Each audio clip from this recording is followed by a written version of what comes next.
Hey, everybody. Welcome to another episode of Courtside with Beilinson Tennis, part of the Tennis Channel Podcast Network. We have with us today the current coach of WTA Professional Caty McNally. His name is Kevin O'Neill. Kevin has been a successful professional tennis coach for almost 30 years. Kevin has a Bachelor of Arts degree centered in history from the University of Utah. Also has extensive educational work from both Pepperdine University and Clemson University. Welcome to the pod, Kevin O'Neill. Kevin, thank you for taking time out of your day and telling me your tennis journey. Thanks, David. Well, probably when I started playing tennis was back in the heyday, basically, of tennis, especially in the United States, as far as people playing at clubs. When we moved from LA to Sacramento, my parents joined a club in Sacramento named Rio de la Racket Club, and they started going to play tennis all the time, and they didn't do that up until we moved to Sacramento. And being a curious kid, my sister and I, where are you going? We want to go. We always had a babysitter when they off to play. It was Wednesday night round robin, and basically I kept bugging him enough, and then they brought me one time and they told me not to bother the adults. We're playing, and I just went down on the backboard, hit with I still remember the name of the racket. It was a Spalding racket, and his name's Wimbledon Special. Had two broken strings, but I went over to the wall and just hit on the wall and goofed around there. And I always had fun. And the tennis pro the head pro at the club named Don Lowe. He sought my parents out at the Wednesday night round robin and said, you got to get this kid some lessons. He could be good. And that's kind of how I started playing. So it all starts, so many stories, and so many people I've had on their journey start, like I said, either an older sibling or their parents bring them out to the club. You start hitting on the backboard. You know, Brad Gilbert loves hitting on the backboard. He talks about that all the time. You had, obviously you played, and we're going to get there in a minute. You played for two legendary coaches, and Coach Kreese at Clemson and Coach Fox at Pepperdine. And before we get to that, I mean, talk a little bit about your junior career and through your education, how you started at Utah and then continued. You did some stuff with Pepperdine and Clemson as well. Well, in my junior career, I was always one of the top players in Northern California, like a top 5, top 10 guy. And starting in the 10, I got ranked in the 10s, and then they got rid of the 10s when I started coaching for a little. But got ranked in the 10s in NorCal, 12s, 14s, 16s, all the way up. Got into about top 15 in the country. He was ranked about two in the United States in doubles for 2-3 years in a row with a good friend of mine, Alex Nizet from Southern California. But my coach was, and I still call him coach, and he's one of my closest friends, Steve Stefanki. He coached me, and we had some pretty good success. I mean, my biggest win, even in my entire career, probably happened just before Andre turned pro, but I was able to beat Andre Agassi at the tournament called the Fiesta Bowl in Phoenix, Arizona, which they don't have anymore. I think back then it was a big tournament. It was always after the tournament. No, wait, you said, to interrupt you for a second, you said Steve Stefanki. Is that a relative of Larry Stefanki? Yeah, they're brothers. Okay, because Larry he coached a lot of people, including John McEnroe. Well, Larry and Steve and Larry are the reasons why I started kind of coaching. And first it was Steve, and then Larry was coaching Marcelo Rios at the time on the pro tour. And my dad was a pilot with United Airlines, and so I was able to play and travel and do some things in the juniors, and to play a little bit professionally. And I really liked to travel. And then I started helping people when I went back to finish my degree, and it happened to be at the University of Utah. It would have been Pepperdine, but they didn't have enough history courses for me to finish within a year. And when I went back to finish, I wanted to finish as quickly as possible. And my counselor at Pepperdine, he said he'd help me find a school that would take majority of my credits from Pepperdine, and I could probably get done in a year. And University of Utah happened to be the school. Fortunately for me, Steve knew people in the area because he had done. People in the area flew him in for doing clinics and stuff, and gave talks. So I had new people there right away, and I had a great time there for a year. It was a good experience. Now, I know we're kind of jumping around, and that's my fault. We're jumping around a little bit. That's okay. To go back to juniors, right? You beat a guy that everybody knows. It was a huge tournament back then, Andre. how did that did that result? What age group were you in there? Was that the result that kind We of were, I was in the 18s. He was just won, I think, national indoors in the 16s. And he was basically within a year or 6 months of basically turning pro. And I just, I mean, I had a big serve. I served him volleyed, not necessarily every time, but I served him volley quite a bit. And I had a very good day. And Andre probably didn't return quite as well. And I think it was tough because he didn't know me from in the 18s, and I didn't really know him. So I think that was a little bit part of it. But I happened to play well. He's a great guy, really good guy. And that's so cool. Obviously had a great career. Yeah. Yeah, he did. No, that's awesome that you had that experience and can share that story. So, college, you played for two legendary coaches. You had Coach Treese at Clemson. You had Alan Fox at Pepperdine. You also played with someone who I know. He's been a previous guest on the pod. A funny story. Robbie Weiss, who won the NCAAs at Pepperdine. He won state. He played freshman with his brother. I think they won state as doubles as a freshman. He won singles as a sophomore at Glenbrook North High School in Northbrook, Illinois, where I'm currently helping with that staff. I've helped with that team for a number of years. He had an unbelievable junior career, including beating like 6 world number ones after. Yeah. He only played high school for 2 years, but Robbie pretty well, right? Yes, I do. He's a great guy. He's a great player. Tough as nails, and he's going to do a great job at Clemson, and he's a really good coach. So he'll have nothing but success there. Amen. I agree 100%. He's done a great job wherever he's been, and now that he's taken the helm over at Clemson, he's going to do a great job. Yeah, and one of the best attributes of Robbie is he's a really good person, and he's good character, good morals. And those are some of the foundation you want to have, even to be any kind of coach or a teacher to anybody. So agreed. And I generally in any industry, let alone tennis, it doesn't have to be. Yeah, absolutely. Yeah, I agree. So now I guess through your experiences with the coaches I just mentioned, they obviously had to play an important part in you getting into this role. Was this something that after you were done playing in college that you knew you wanted to do right away, or did it kind of fall? No, I didn't know I was in a coach, really. I mean, when I went back to finish my degree, I started coaching just to make some money, and Steve had connections in Utah, so I was able to coach one of the past, Mark Jensen. He used to coach the women's team at University of Utah back in the day before I was even there.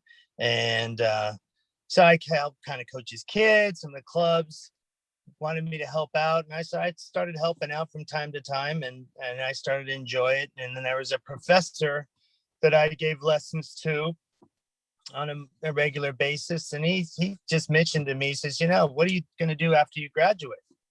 And I said, I don't know. I was thinking about going to law school. My sister went to law school, and one of my best friends, Alex Nizet, who we were ranked like 2 in the nation in the doubles.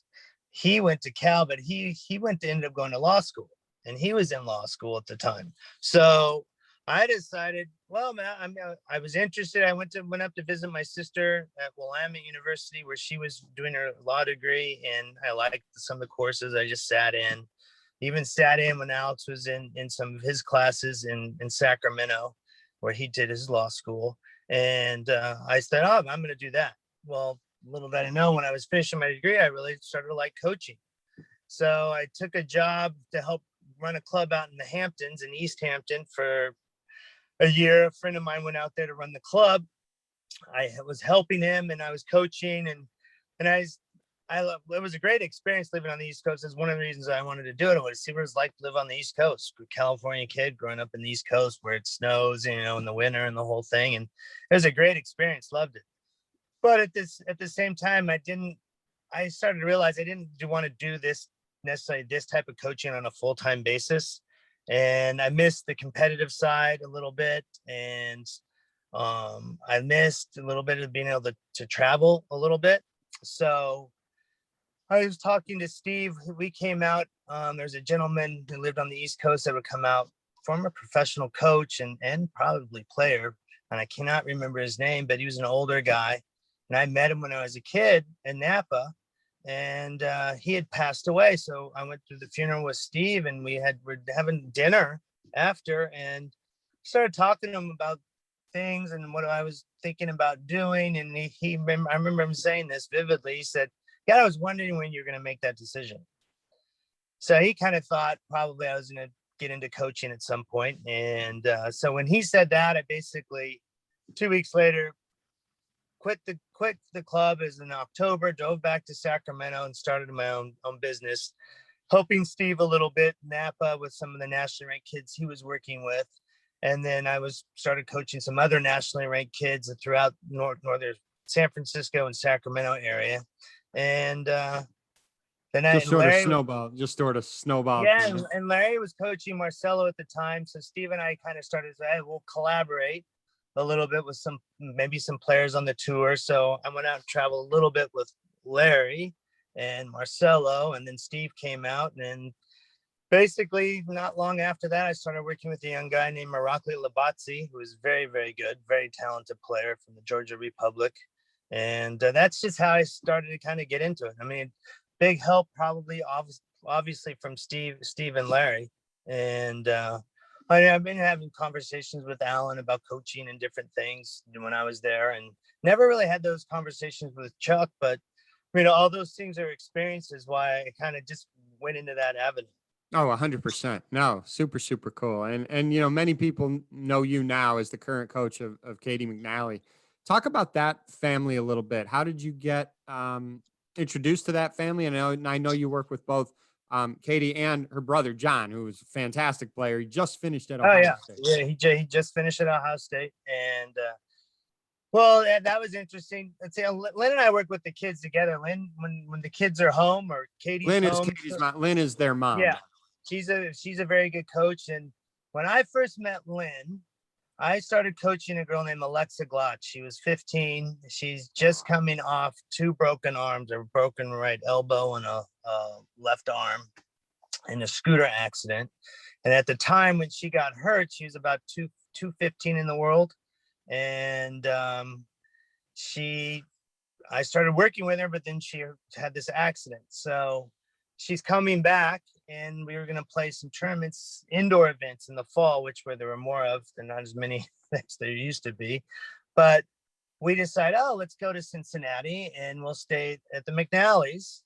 And because Lynn was at a club, an indoor facility here, and we'll practice there indoors and kind of use it as a hub for these tournaments to come and practice and then go out. So that's what we did over the next few years as Alexa's reemerging back on the WTA tour. And that's when I got to know Lynn and John and Caty. Caty was just a little tyke, 4 years old, and John was 6. And Lynn and I hit it off pretty right away. I mean, same morals and values for his family. Her husband's a really good guy. Lynn was a good coach. We talked tennis a lot, and we saw the game the same way. We would use obviously different words, but saw the game the same way. Wanted the kids to play, an all-court game, an attacking style game. Lynn was all for that. That's how she coaches. That's how Steve, who coached me, that's how I was coached. And fortunately for us, a guy like Roger Federer's coming up, and that's what's successful. That's what is winning the Grand Slams. Some form of an attacking style game, whether you're an all-court player like Roger, who can serve and volley and do those things. Even Rafa can, but Rafa is still more baseline forward type of a player. Djokovic, baseline forward, but that's what's winning on the tour, and Serena's the same way.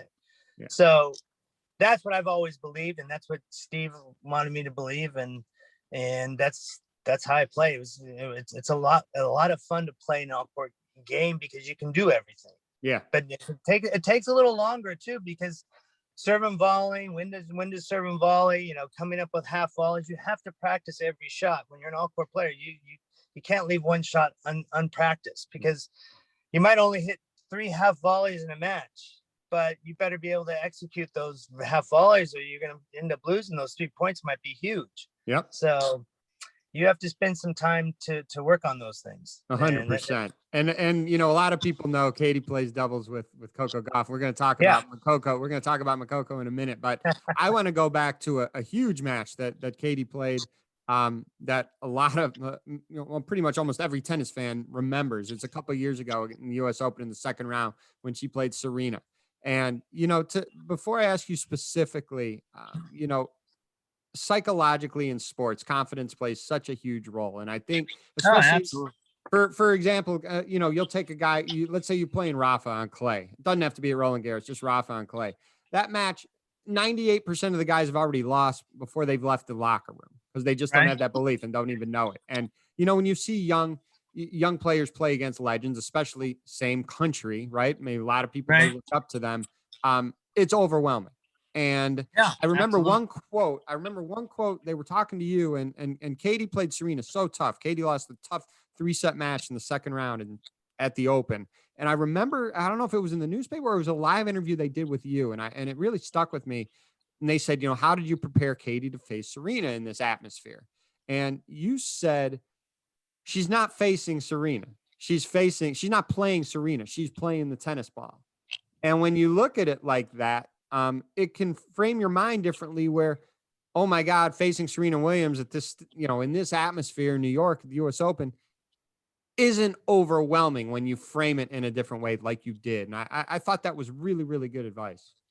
Well, I mean, yeah, of course you're playing Serena, and actually, if you're going to play Serena, you're probably going to play her in that atmosphere over some other. I mean, obviously, it's great to play her at center court at Wimbledon, or center court Philippe Chartrier, or in Australia in their Rod Laver, but it New York has that air, the electricity, and they're both Americans. It's the U.S. Open. If you're gonna play her, that would be the neat place to play her. And but if you can start thinking about who you're playing and the atmosphere. I mean, it's the largest tennis court in the world, for a stadium. It's a mammoth size, and if you start thinking about it, it could overwhelm you. But you got to simplify, and basically you're only playing the tennis ball and the court right there. And if you somehow can relax and zone in or get in the zone, so all you will eventually see is just the court. What's interesting to me is that Katie won that first set, and so many, when you see an example of this or similar scenario, the underdog's down 4-0 in 7 minutes. They don't even know what happened. And I think it's so important, and you'll remember this obviously way more than me. There was a long game. I think one of the very first games was a long game where she was serving and she wound up holding, I believe. If you get broken very early, that's where those 4-0 in 7 to 9 minutes happen like that. And absolutely. It happens. It doesn't even happen with Serena. It happens in any match or anybody you play. I mean, the biggest thing I think for anybody is you want to get off, if you can, get off to a good start as far as how you feel, how you're playing. Do you have energy? Are you being able to go after your shots and then those things? So you're not thinking, you're just going out to play your game. Your only job, and Katie's is the same, is I need to execute my game. I need to make sure I'm attacking and dictating. It doesn't matter I'm playing Serena. If I'm not doing that, I'm probably going to lose. Yeah, I think I just wanted to hone in on that first game, because if she gets broken or anyone in that similar scenario gets broken, that could have went south very early. And that game that went a long time, she held. And again, she won. The first set was in a tiebreaker, I believe. But that game was huge. It's just as far as letting her relax and breathe and play. Yeah, I mean, again, when you get over the hump, especially even if you watch here at the French Open, I mean, when you hold in a tough game, the other person sometimes will maybe be down themselves for a missed opportunity, and they don't move on, and then they get broken pretty quickly. They get broken right away. You see that pattern all of the time. That happens a lot. That's why we talk about it all the time. Even me, Coco, Corey, and all the people who were around, whether, Haley Baptiste. I mean, you got to stay in the moment. You have to play and do what you do. And you can't get caught up in the score, because technically you're playing, you want to win every point. Every point can be its own match in a way. So make sure you're going out competing, trying to play every point the way you need to play it for your game. And that's not going to be possible all the time, but that's what your goal is every point. So every point is worth technically just one. Right. And I know there's some bigger points than others, but if we start thinking, oh, this is a big point, then we're probably going to get tight. So just make sure you play your game. You're not going to change your game. God, this is a big point. I'm not going to serve and volley. And I've been serving volleying the whole time, but now because it's a big point, I want to play it safe. You're probably going to lose. Right. And usually playing things safe gets you not at this level, man. Not at this level. You're going to lose at this level. Not at this level. Yeah, you're going to lose. So it's better always kind of go for it. And then, what I've been telling Katie a lot now, and she's really starting to hit the ball. It's unfortunately she hurt her calf here at the French, but you got to go for it. Not hold back. You're going for it. You're trying to check your game. You play to win every point. Don't worry about it. Keep playing to win. Keep encouraging yourself and keep going after it. And if you do that, in the end, it doesn't matter what level, you'll be able to relax and you'll be able to go after your shots. It's when you start thinking and trying to play safe, because then there's, in the back of your head, when you would practice, you'd be more relaxed. So you would go for those shots. Well, why wouldn't you do it? Because you think think you have to win, or that's so important now that you can't. Now it's so important because now you can't play. That's dumb. Yeah. You're still playing a game, and that's the hard part. When you get on the tour or you're playing at the professional level, the court's the same size, the balls are the same size, rackets are the same size. Some rackets might be a little heavier than others because we all have them weighted at different places, but basically everything's the same as the park court. So go out and just play. Go for it. Don't worry. It's better to lose doing the right things for yourself, because then you can get better. But if you lose playing safe or holding back, you can't get better. You have to change that mentality in order to get better with your game. And it's better to have that mentality, then you can work on your game. Yep. And that what you're saying applies for all levels too, right? I mean, it starts as a young kid to playing on the pro tour. It's a lot easier said than done. And that takes hours and hours and hours on the practice court and hours of playing matches to get over that hump, like you're saying, Kevin. Well, I mean, I would think about it this way too, is everybody thinks practice is important, but everybody plays pretty well in practice usually. I mean, everybody's going to have their bad days, whether they're practicing or at a tournament. You're going to have them. That's just the way it is. But people are more relaxed in practice. Of course, no consequences. No consequences, exactly. But technically, your practice is way more important than the tournament, because the tournament's supposed to be like you get to go to the party now. Yeah. So go have fun playing. All the hard work is done on the practice court. Yeah, so make sure you have the same mentality you have in practice as you have in a match, and then you don't worry about it. Just keep going for it. If you go for it in practice, make sure you go for it in the match, because if you're not, then you have to change your mentality, because also you're probably looking at the wrong things too. Yeah. You can't look about, I know, we're trying to win and lose, and it's very important win, and you hear about it in the media, oh, this person won, or people are picking who's going to win or where they should get. None of that means anything. The bottom line is, the person that plays their game more consistently will probably give themselves a higher percentage chance to win. And that's all you do.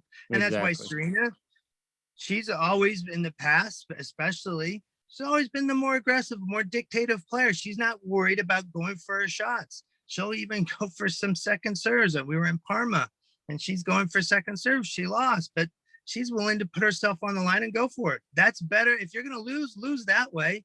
You can learn and this shot needs to get better, but I'm going to continue to go for it.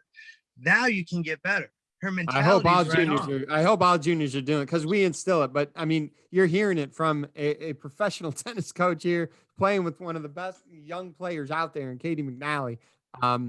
I mean, again, it's easier said than done. It takes a lot of practice, but it's so true. And that's how you're going to get better. And like you said, if you lose, you're playing your way, you have no regrets, and you're going to get better. If you lose, absolutely, you're not practicing, you're going to have regrets all the time, and you're never going to develop.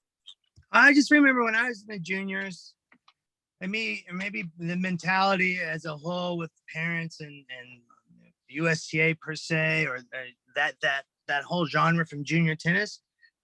Yeah, we wanted to win, but nobody really talked about winning like it is now.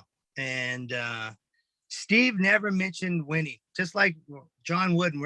Steve Stefanski and I are big fans of John Wooden. He never mentioned winning.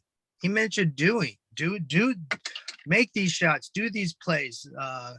simple stuff. Do the things that you can control. Well, that's all you can do. If you can control what you're doing and you can able to execute on a consistent basis, you're probably going to give yourself a chance to win.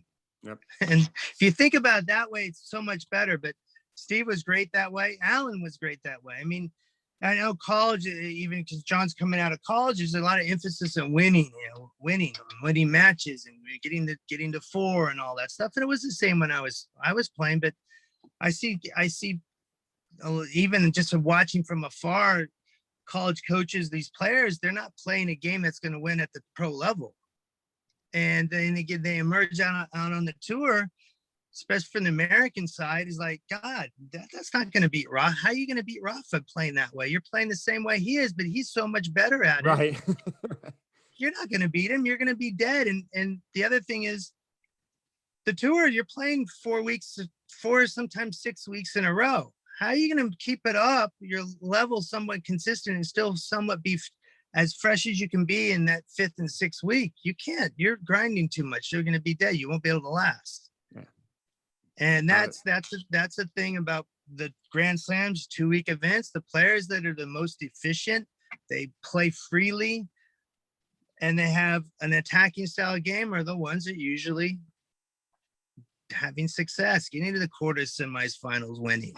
Yeah, no, that's great. That's great advice. Listen, I know, unfortunately, Caty recently got nicked up. She's not going to be able to play with Coco in Paris, but the tennis world loves when those two players join forces and play doubles.